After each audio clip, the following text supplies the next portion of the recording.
Welcome to MF and Block Podcast, episode 9.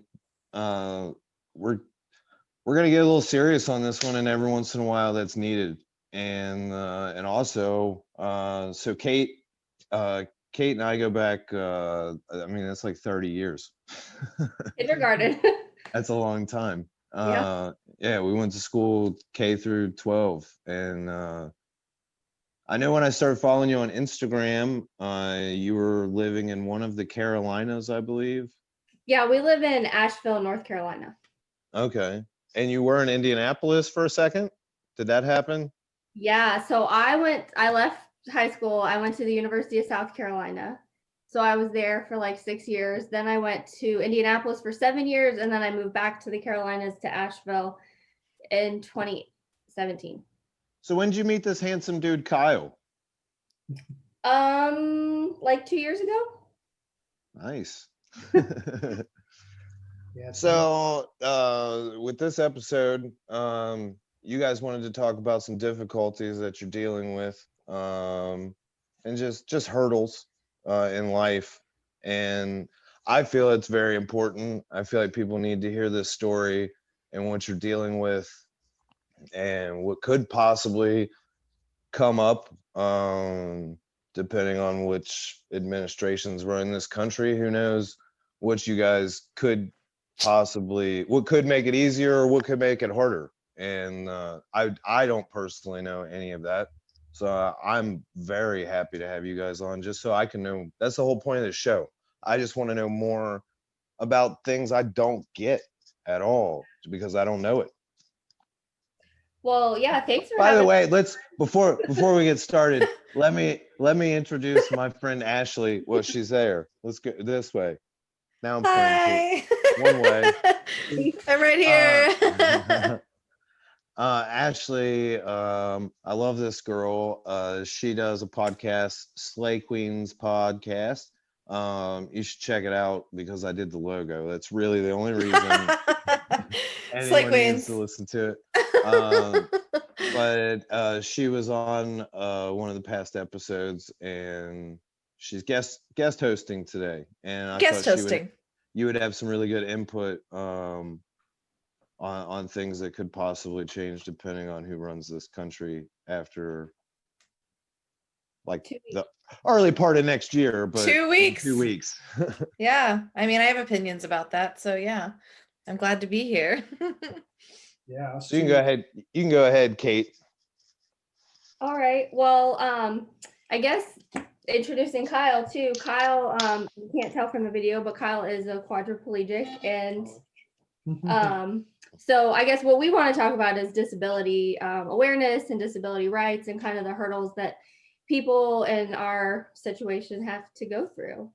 I didn't know anything about it either until I met Kyle, and we met on a dating app on Bumble, and so I had a huge learning curve about 2 years ago, and I kind of. And then things got pretty serious.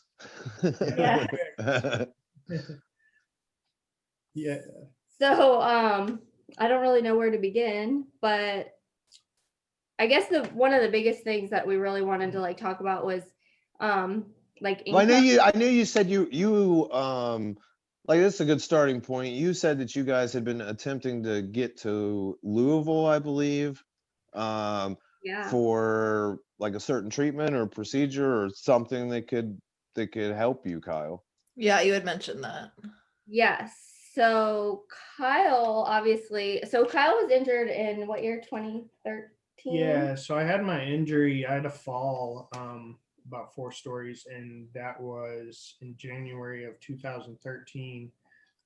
So I'm a C6, what's called a C6, C7 quadriplegic. It's all about your level. So my level is about mid-chest, where I can't feel anything from mid-chest down.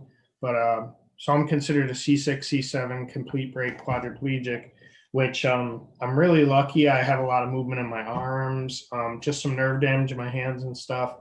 But so that was, a huge life change. It's like, you have to start over all again. You have to learn how to do a lot of things, and you have to learn how to kind of cope and overcome barriers. I'm sure So- that can be rather frustrating. It can be frustrating. It can be, depressing for certain folks. I was really lucky. I was able to kind of put in the mind state of, be positive. There's the people around me that are helping me. It's just the best thing I can do is be positive and just, strive for a better life.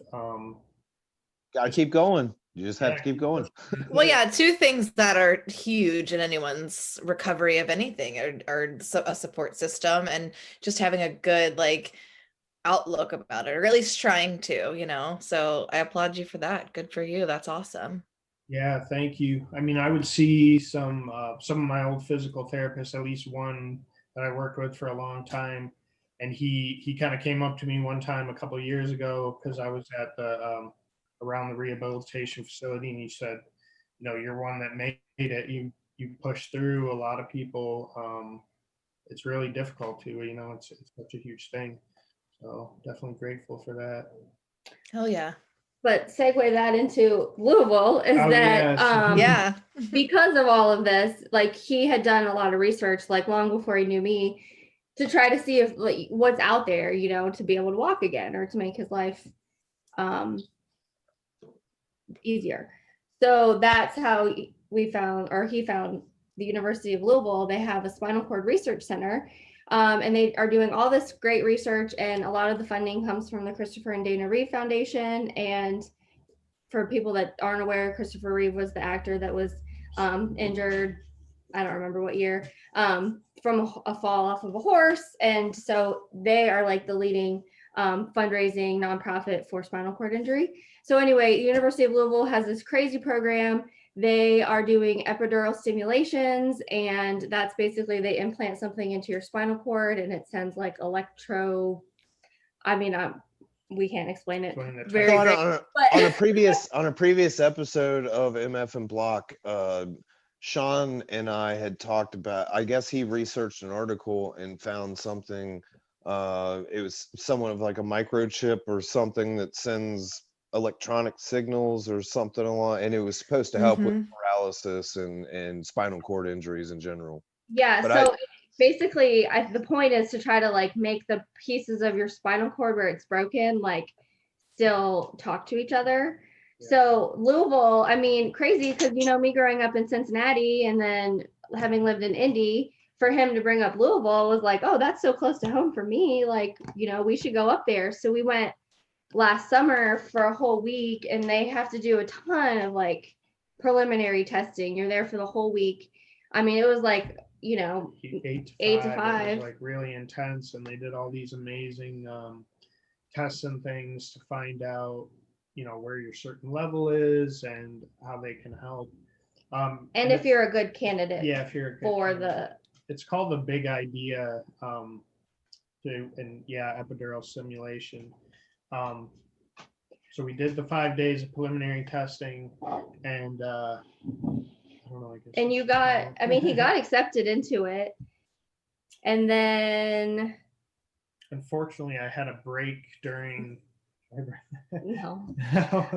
But so what happened That's a whole other story. we were approved to, but you have to move there. It's a 2-year commitment, and they don't help you with living costs, things like that. And for me, it would be, a full-time job, 40 some odd hours a week being there. Yep. But the major thing is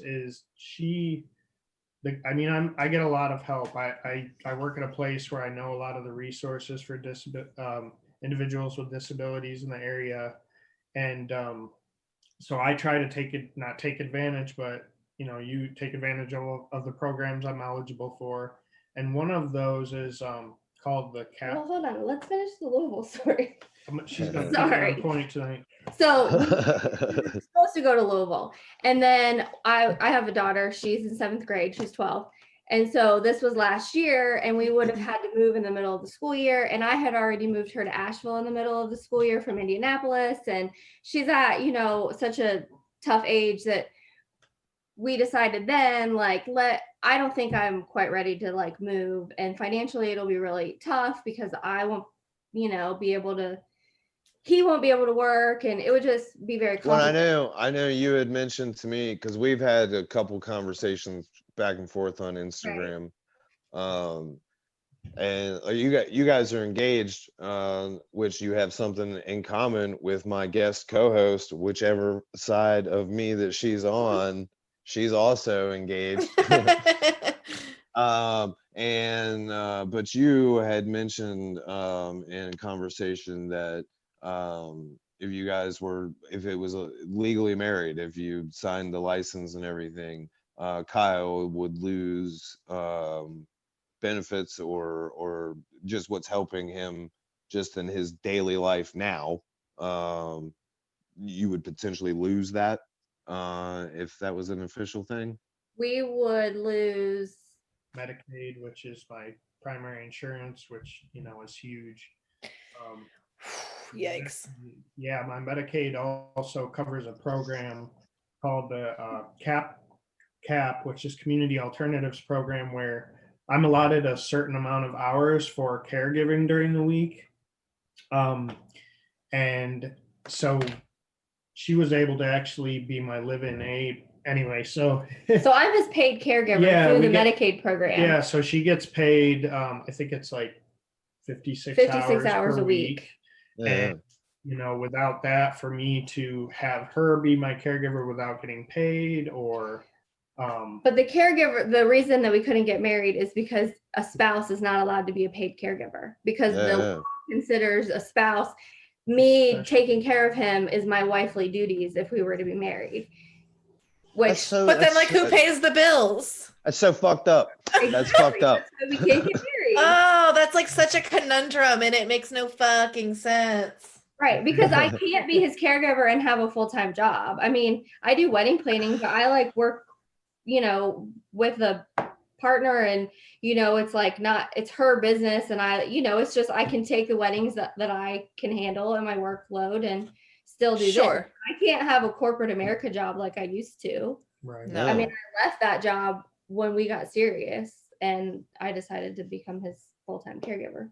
Because you definitely need a certain sense of flexibility, I would imagine, right? Oh yeah. If I need, it doesn't happen too often, but I mean, if something comes up and I need her right away, now Sure. and with her job before, like she said, with a corporate job, it just wouldn't probably work out that way. Absolutely. But with that program, the CAP program, one of the things when we were entertaining the idea of moving to Louisville is that they weren't sure if they were going to be able to get her approved as my caregiver, because it's different from state to state. So that would have been a huge, huge barrier.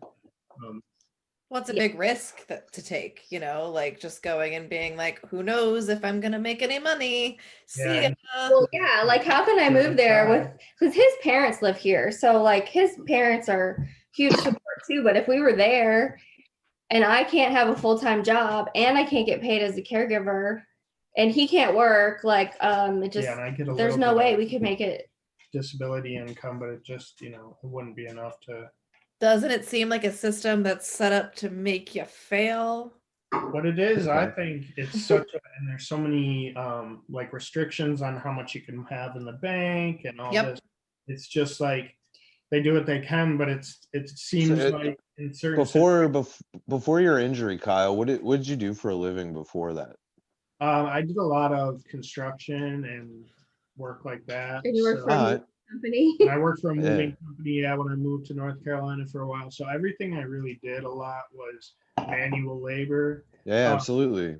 I've had manual labor jobs, and just to hear how positive you were to push through this, and I've always had a manual labor job, and I couldn't imagine losing the ability to be able to do what I do. Yeah, no, I hear that's you. Crazy. Definitely, and it's just it's an eye open. It totally changes your life. I never thought I'd have a desk job where I, sat in an office but I work at a place, nonprofit here in Asheville, North Carolina, called Disability Partners, and I'm what's called an independent living specialist. So my job, I get to help people with disabilities achieve the goals they want to set and kind of work on those steps. So it's amazing. I mean, it's you get paid a little bit and get to help people. So. Absolutely. But that gives us the advantage too, because he knows the ins and outs of all the systems. If you were in your situation and didn't know that, I mean, life would be even more difficult. Well, it's like even my father ended up retiring, but it was a disability thing. He just has bad blood flow throughout his body. He can't stand very long, and but either way, like just fighting for his disability, like they fought for that shit for 3 years, and Yeah. like when you fight for it, like of course they send you to like their fucking doctors, and their doctors are like, oh, they could stand for 20 minutes and do some fucking work or do this or be a people greeter. And like Yeah. I watched my dad mow his front yard, and he would literally make one lap, which is like 2 minutes, maybe. It's a small front yard, 2 minutes maybe around, and then take a 15-minute break and then take another lap. I'm like, this dude can't do any work. Like Yeah. that's insane. That's ridiculous. Yeah, and it is so difficult. We do help people with doing the applications for disability income, and it seems, I'm pretty sure it's not fact, but I always tell my consumers that 90% of the applications that people turn in for disability, they get turned down, they get denied because they want to get rid of that big chunk that's not going to try again. Yeah. And that's kind of shisty. But shisty. So if the Republican Party wins this election that's coming up, I'm sure they're going to push for a huge change with the Affordable Care Act, which I wish that's what people would refer to it as instead of giving it any other stupid names, by putting anyone's name in front of what the hell it is. It's just the Affordable Care Act. And if all of that were to be overturned in the pre-existing conditions situation, how much is going to change in your life? If that doesn't exist and that's all taken away, how much changes for you? It's hard to know though, because he's under Medicaid, Yeah. but for a lot of people, it will that have disabilities, it'll change everything. But that is Medicaid. Huh? But that is Medicaid. Is Medicaid? See, I'm unaware of any of that. No, either, honestly. It's the same thing. Like 'Cause Obamacare, based on Medicaid, your it's income. but that's the same thing. Yeah, I mean, So- if we were to, because if I lost, my Medicaid, I have not so many medications. Well, I know Medicaid is something that Trump has went after a number It's of the same thing. times, and the Republican Party in general. But Mhm. Right. yeah, if you were to lose that, like that's a bad spot, right? Yeah, I'd be in a really bad spot. I mean, like I said before, the program that pays for my caregiver for her to help me out would be gone too. Damn. I mean, I work 30 hours right now. I'd be able to increase that, to 40 hours, and we'd be struggling. But we would never be able, nobody would insure him as a I mean, on a monthly basis, we have Oh, I get my catheters, which is probably, I mean, that's Couple. thousands of dollars a month because I mean, your medications, like probably 4 different prescriptions, like I mean, so many doctor's appointments. You have to see a spinal cord doctor, your regular primary care doctor, a podiatrist, a urologist. I mean, yeah, it's huge. And I'm it's crazy. I'm in my opinion, like in good shape for a quadriplegic where I don't need to go and do a lot of that stuff. It's just other people in my situation, like they don't have as much movement and they're not able to do as many things. It's just a lot of people would be probably forced into an assisted living facility because, I mean, Just terrifying. Yeah, I mean, in my situation, I'm 37 now, but if I had my accident back in 2013 and I didn't have support from my family, that's where I'd be. I'd be in assisted living facility. Oh, that's terrifying. I have a friend of mine. He's actually going to be on an upcoming episode. His name is Austin Puckett. he has muscular dystrophy and he's in a mobilized wheelchair. And I mean, he's had a pretty, and this is from when he was an infant, like it, and it's been like, dude's had a pretty rough life, but he's made the best of it. And like, it's cool to see people in a positive light on some of this stuff, because a lot of that can get depressing, I'm sure. And like my dude Puck has a t-shirt clothing line. It's like wrestling inspired, but looks like some of those like really bad like 90s rap album covers. But he does really well. But like no, it's just cool to see people that are not gonna stop. You're just gonna keep moving. Yeah, definitely. So, I mean, I watched one of my friends who her insurance changed, and because she hadn't been on Medicaid yet, she was someone who was a type 1 diabetic who, had to have her insulin. She's basically, if I don't have my insulin, I die situation. Right. And I just remember coming into the back room at the salon this was a couple of years ago, just seeing her sobbing. And I'm like, what happened? She's like, things changed with my insurance, and now it's going to cost me, $400 a month just to get my medicine, which like I literally need to live kind of thing. And I always kind of flash to that situation of like, there's going to be so many people across the board that if things go in a certain way that are going to just be in that situation. And it breaks my heart. Like I haven't had insurance for a long time, but like I'm a decently healthy person, but there are so many people that need that, you know what I mean? So you're Kyle, your medications that you have to take, if you like if you didn't have some of that's covered with Medicaid, I'm assuming. Yeah, all of it. All of it is. So if it weren't covered, because I've recently seen some bills of my son, he has some really bad allergies, and we have EpiPens for him. And I recently saw a bill of how much they charge the insurance company on those. 4 EpiPens is literally like $13,000. Yeah. That's fucked up.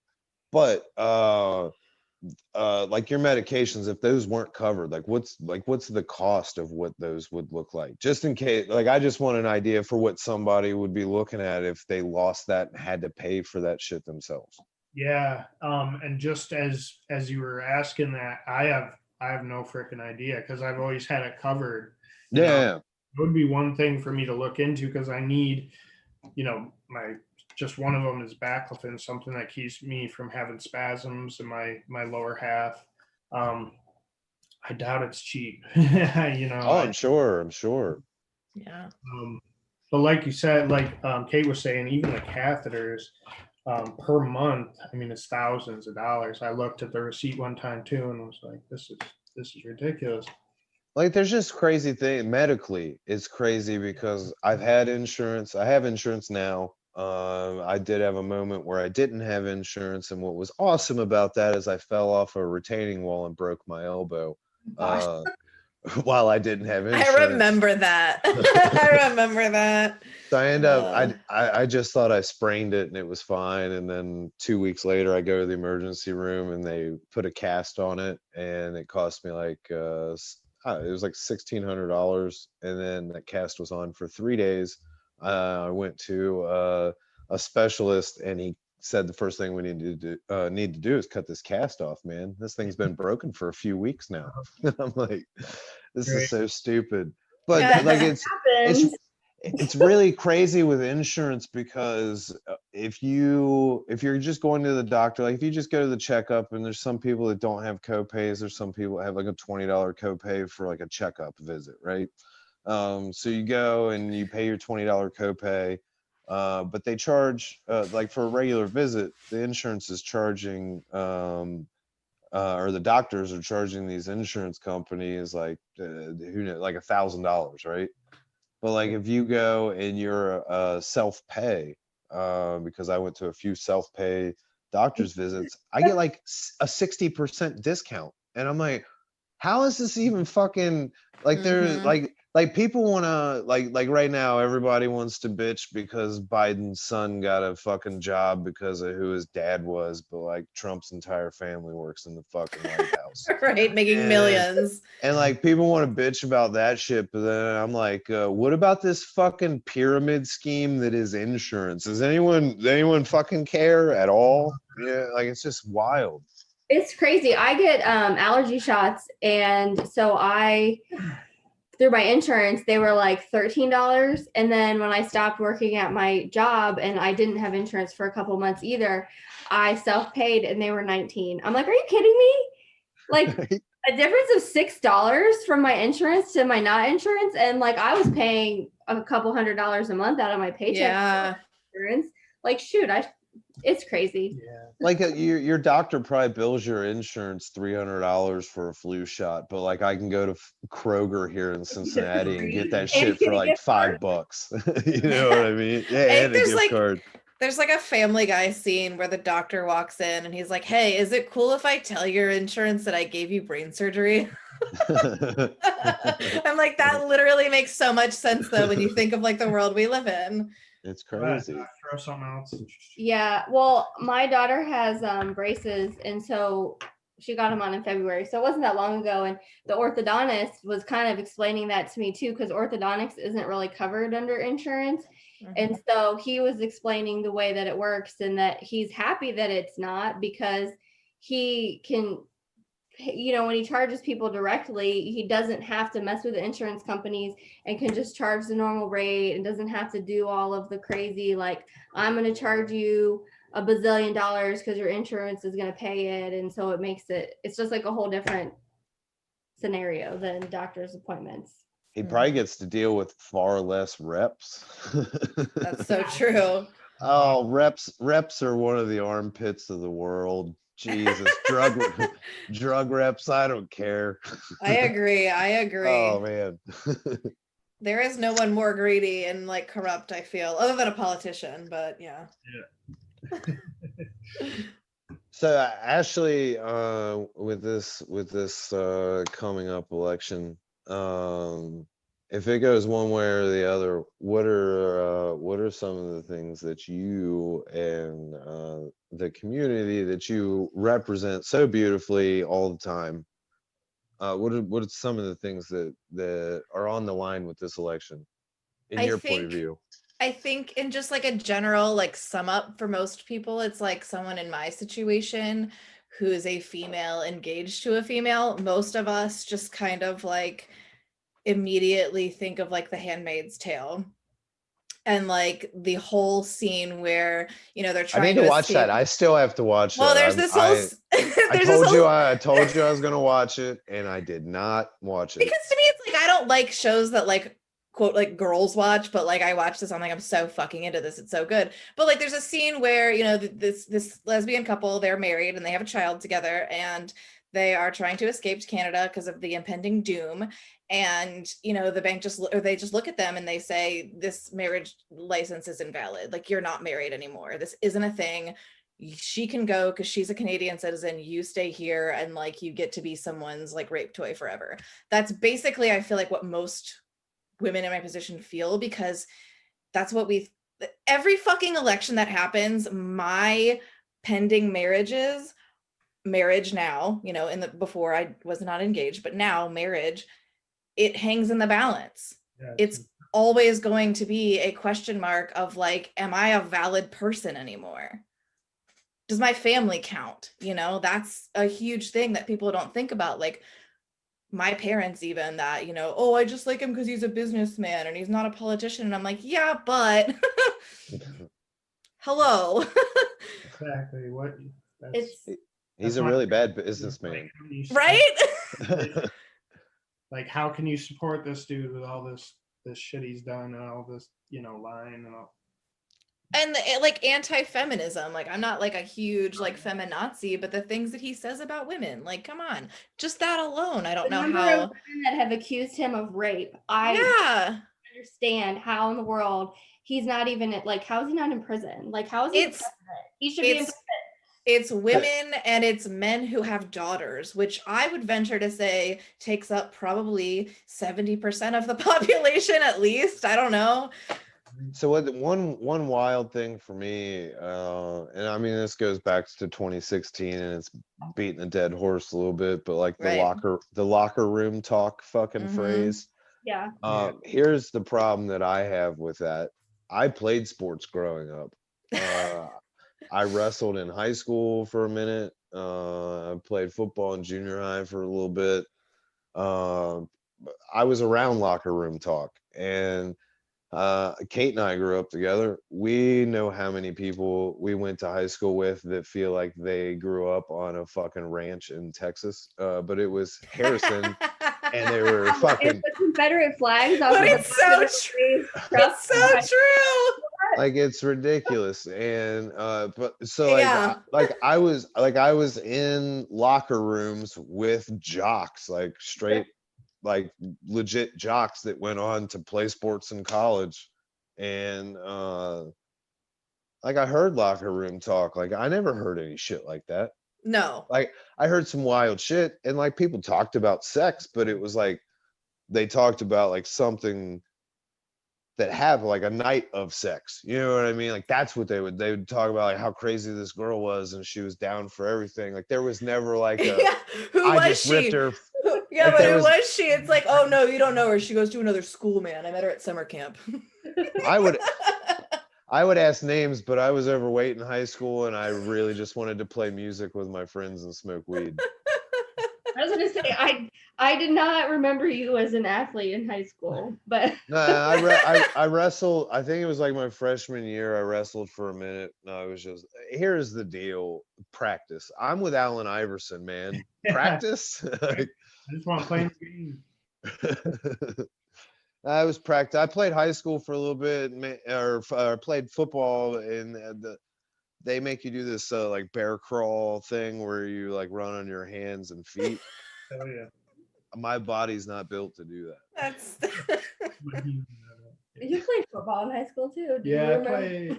I played football freshman and sophomore year, and then I actually played lacrosse my senior year, but I'd never picked up a lacrosse stick in my life, so I was pretty horrible. that's funny. Yeah, it was probably not a good idea. I attempted skateboarding for a little bit, but then like I was bigger, and that and gravity did not mix well. Not your friend. Well, Kate, I'm glad you and Kyle were able to come on and shed some light on what you guys are going through and what others could definitely be going through and could definitely be in bad situations. Yeah.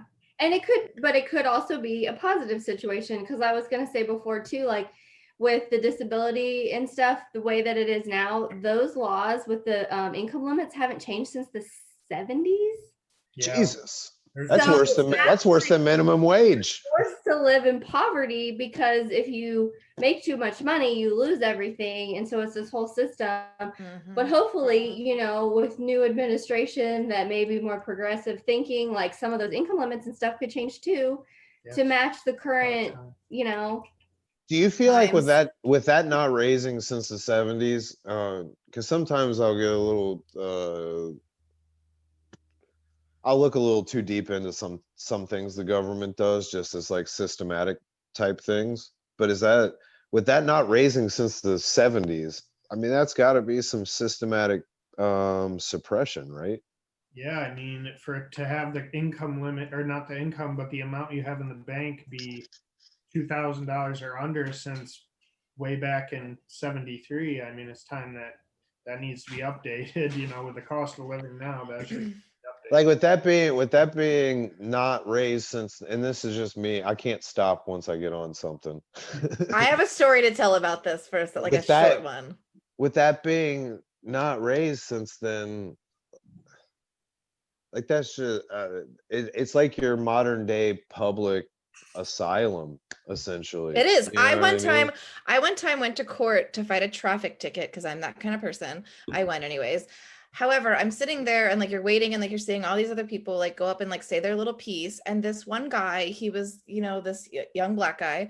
And he basically, I don't even remember what he was there for. It was something to do with like a traffic stop or something, but he was explaining why he didn't pay something. And he said, well, I had to quit my job. And the judge was like, why did you have to quit your job? And he's like, well, because I like moved in, my mom didn't want me to live with her anymore because she couldn't get any like benefits because she's disabled. So I had to move out and I got an apartment and then I didn't have a job. But then when I got a job, the apartment said I made too much money to get any government assistance. And they were going to kick me out of my apartment. So I had to quit my job to keep my benefits. And now I don't have enough money to pay this traffic ticket.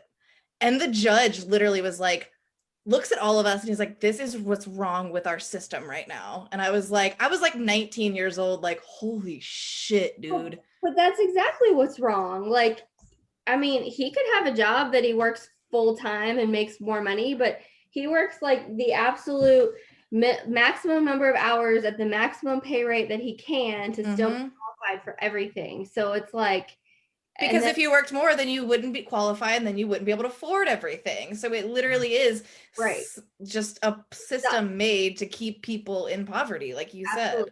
But meanwhile, CEOs are going to get the biggest bonuses ever this year. Meanwhile, Jeff Bezos could literally cure world hunger, but Hey, I can't be mad at Jeff though. He fucking he delivers shit to my door every day. I mean, that's fair. My wife can't stop ordering Amazon shit. It's true. I know. I hate that I buy so much stuff on there too, but I just can't help myself. No, it's true. It's like you want to say like you want to be mad at him, but you can't because it's so damn convenient.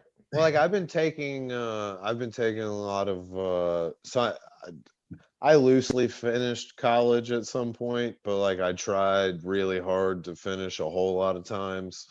And but I've been taking a lot of these free classes that have been offered. Like I have a couple certificates or whatever from University of Michigan, and I have one from Yale. But, look at you.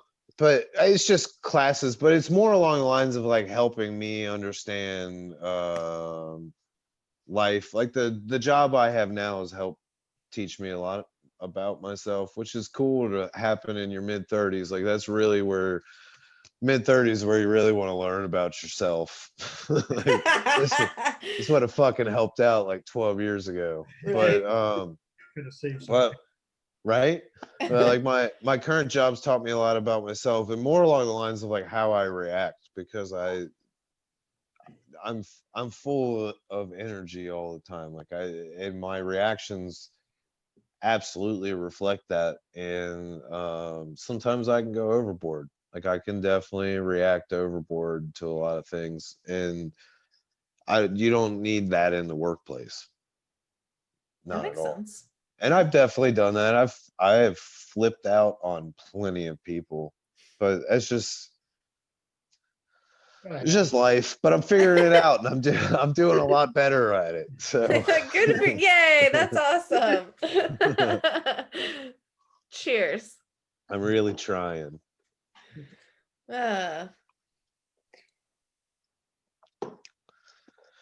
Well, I'm very grateful to have Kate and Kyle on, and Ashley. I can't forget about Ashley. And Ashley. Definitely good being on. Yeah, thank you. Yeah, and this episode, this will be posted.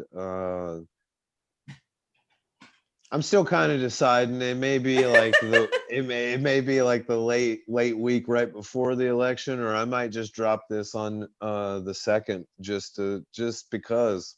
Who knows? The day But before. when I know, everyone else will know. All right. I think I'm actually going to vote tomorrow. I voted. People are voting. I don't know about Ohio, but North Carolina people are voting. We already voted. I voted already. I know where my polling station is, but I got to make sure that they're doing early voting. But yeah, it's near my I think until like a week before, you still have to go to the Board of Elections on Edwards or Smith, wherever the hell it is. It's really close to you. Yeah, I was going to say that's not far anyway. So, okay. All right. Well, yeah, this was fun. Thank you. Yeah, definitely. Nice to meet you both. You too. Yeah, you too. Well, so after Here's what we're gonna do. After the election, we're gonna have another episode of all of us. An update. Yeah. Either we'll be sobbing or we'll be like jumping with joy. Yeah, right. Well, you guys have a wonderful night, right, you and I will too. let you know when this is up everywhere. Okay, awesome. All right, Bye, guys. guys. See ya. Thanks.